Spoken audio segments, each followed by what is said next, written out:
And now move to the last presentation, which will be split into the two speakers, the Schiavone S Love, who is the lead of the team of the trial statistician and UCL in University College of London.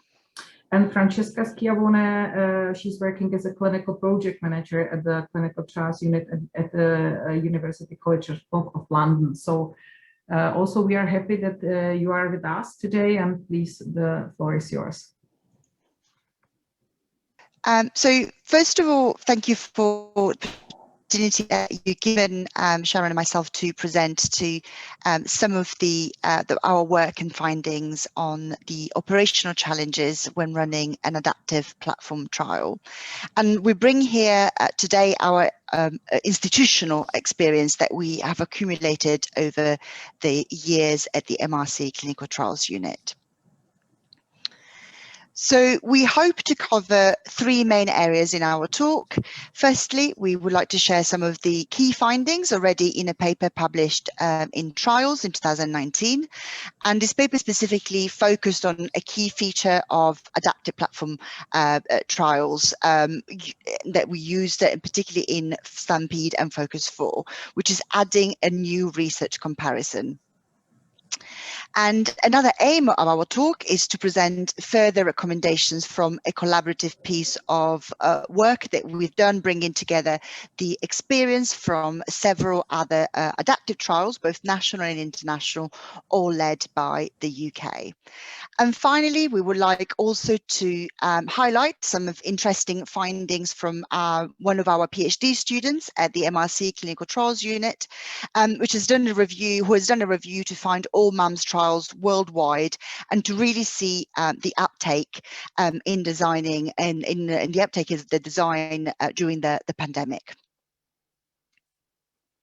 So, as I said, the experience that we have had in running platform trials was described in a paper that we published in Trials in 2019. And it was really predominantly motivated by the fact that there was little information available on the operational aspects and the challenges of running these trials, even though the efficiencies of running these trials, these adaptive platform trials, were widely recognized and they were described in several other publications. So the paper particularly focused on one key feature of adaptive platform trials, which is to add new research comparisons. And I won't focus on the specific details of the statistical designs of these trials, Stampede and Focus 4, because these are described in detail in this publication presented here, but also in other publications. But essentially, Stampede is a multi-arm, multi-stage design trial in locally advanced metastatic prostate cancer, opened in 2005 with 5 contemporaneously recruiting research comparisons and 1 shared controlled arm. And since 2011, we have added 6 new research comparisons to the existing platforms, and more are in the pipelines for addition and activation in the coming months. Focus 4, on the other hand, is a molecularly stratified, a multi-comparison, randomized a trial program for patients with colorectal cancer. So both trials are oncology trials.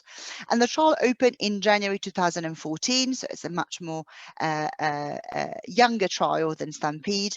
And it opened with 1 molecular cohort comparison and 1 non-stratified comparison. And since the Focus 4 trial opened, 1 additional molecular cohort was added to the platform, and the trial has since completed follow-up of their patients in October 2020, so just last year, just a few months ago, and it's now wrapping up for closure. Moving on to the next slide, please. So let's focus on some of the challenges that we have encountered, specifically when adding a new research comparison. So we selected some of the most complex problems that we faced, and for a more complete account of all the operational complexities, we ask you to please refer to the full publication. So starting off with the scientific peer review and funding, this is one of the first steps considered and needed when considering adding the addition of a new research comparisons to a platform trial. And due to the scale of platform trials like Stampede and like Focus 4, we see several funders and peer review bodies around the table. A second challenge that we faced, and it's shared by many other adaptive trials, is regarding the continuous addition and adaptations of needed for the protocol. And then wanting to touch on to the negotiations for contracts. These are often time consuming and can be a rate limiting steps. And this is particularly true if a European EU tender is required for drug supply. So the drug supply is generally a very complex operational problem to resolve and to address, and the delivery of drug supply might depend on contracts signed off. And this was particularly felt as a complexity in one of the comparisons added in Stampede, which is the abiraterone and enzalutamide comparison. Moving on to the next slide, please. So let's look at some of the solutions for some of the problems that we've seen together today, and we would like to share with you. So looking at specifically the scientific peer review and funding, a trial-specific review committee was put in place for Focus 4 by the NIHR, the UK NIHR Efficacy and Mechanism Evaluation Program, and this was done to ensure continuity of the review system and a very meaningful review of the trial, the platform. In terms of the Stampede trial, there was a continuous dialogue with the main funder, CI UK, Cancer Research UK, that has led to a change to the peer review process that was adapted to allow the selective review of new research proposals for the addition of new comparisons for platform trials. The scale of the funding has also changed over the years to allow more adequate support to large platform projects. And in terms of the protocol development, we have found very important to future-proof our protocol and to reflect on the protocol structure. In Focus 4, which is the younger of the new trials presented here, we used a modular structure where we had a master protocol and then self-contained comparison-specific sections. And this has allowed the trial team for a more flexible implementation across sites, as not all centres were participating to all research comparisons. In Stampede, on the other hand, we've been following a more traditional protocol structure, with the protocol being a single document. And for both trials, this has been very important to include explicit plans in the protocol that describe the intention to add new research comparisons. And there are merit and benefit in using both models, whether you're using the modular structure or the single document structure. And what we emphasize here is the importance of thinking about the protocol structure rather than necessarily recommending a particular structure. The benefit and the efficiencies of adding a new research comparisons to an existing platform was particularly apparent when it came to the regulatory approvals. In the UK, the addition of a new research comparisons can be implemented by a substantial amendment, which is approved within 35 days. So much more shorter timelines than obviously starting a new trial from scratch. In Stampede, we always had discussions with the MHRA, the competent authority in the UK, prior to adding a new research comparisons. And Focus 4 as well had discussions with the MHRA and the EMA, the European Medicines Agency, prior to the addition of new comparisons, but also to discuss the trial design. And it is essential, as has been emphasized in other presentations today, that there is a discussion with the regulators and it is understood that the platform is one trial and that we all agree with the regulators on the terminology that is being used. And finally, there is again a reminder about being aware of how long it takes to agree on contracts and how long and prolonged negotiation timelines can be when it comes to contracts, and really factor this in the project plan. So don't underestimate any the negotiation timelines when setting up platform trials. And on to the next slide, please. And just leaving you before handing over to Sharon, learning is for us very much of an ongoing work. We are working on an additional publication at the moment with lessons that we have experienced from experienced UK clinical trials unit, while also running other platform trials. So at this point, I'm going to pass on to Sharon Love to tell you more about our experiences. Thank you, Francesca, and hello everyone.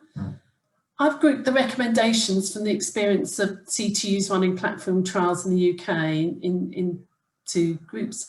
So the first one's patient and public involvement. So we recommend that all participant-facing and ethics committee text should describe the current trial and describe what actually affects the individual patient. It's tempting to write a lot about this design, which is fascinating to researchers, but individual patients are more likely to be interested in the aspects which directly affect them. And similarly, ethics committees are primarily interested in what the design does rather than its novelty. These trials are often big and complex. It's worth considering having a staged consent process, whereby you could ask the participant to consent for a screening test, and then later ask for consent to randomisation to the specific arms relevant for that patient.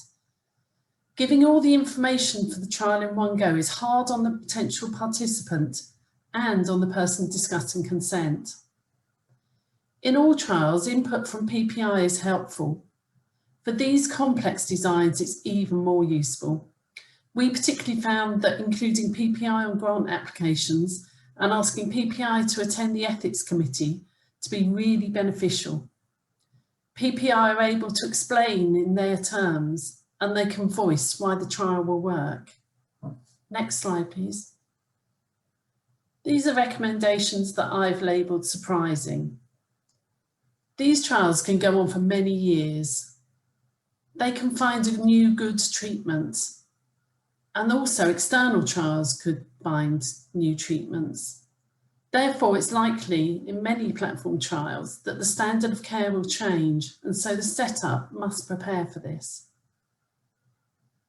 As these trials often have many sites and are more like oil tankers than small yachts, it's good to know that it's easier to keep recruitment going around intermediate analysis rather than start-stopping. Stampede will report comparisons of 10 potential treatments against the contemporary standard of care within 20 years, with each comparison powered for a benefit in overall survival. This real-time efficiency requires a big team, and therefore we need to allow time and funding for management. Next slide, please. So here there's recommendations that I'd call fundamental changes. As a trials unit, you need to be careful to have a senior statistician who's involved in the analysis of accumulating data, and also have a statistician who's unaware of these analyses. This needs to be so throughout the trial and so requires some planning. The chief investigator role is big for these trials, so having comparison-specific chief investigators as well enables the work to be divided up and to be a more reasonable workload. The trial management groups for these trials can get big, say with more than 30 people. It works well to have smaller subcommittees responsible for particular tasks and reporting back to the main TMG. In operational terms, these trials are not sequential, yet opening some arms and publishing others at the same time. At pinch points, the CTUs in the UK who had run platform trials felt it was important in these trials to have extra staff that could be drafted in for particular tasks. Next, please. Our PhD student, Noor, had done a review to find all MAMS trials in the world. He's found 62 registered trials, and as you can see from here, half of those have started since the 1st of Jan 2020. Next slide, please. In conclusion, platform trials have well recognised deficiencies. There are operational complexities, but these are not insurmountable. And by sharing our experience, we can make these trials work. Regulators, ethics committees and funders are listening and working together with researchers in platform trials. These trials are useful for patients and for future patients. We need to run them efficiently and sustainably. Next slide, please. So say thank you to the Stampede and Focus Forum management groups and teams, the sponsor funders and industry partners, and thank you to the registered CTU running platform trials in the UK who shared their experience, and to Nauru who looks at the number of MAMS trials in the world. And thank you to all of you for listening. Yeah, thank you very much, Sharon and Francesca, both for this also practical aspects of the platform trials.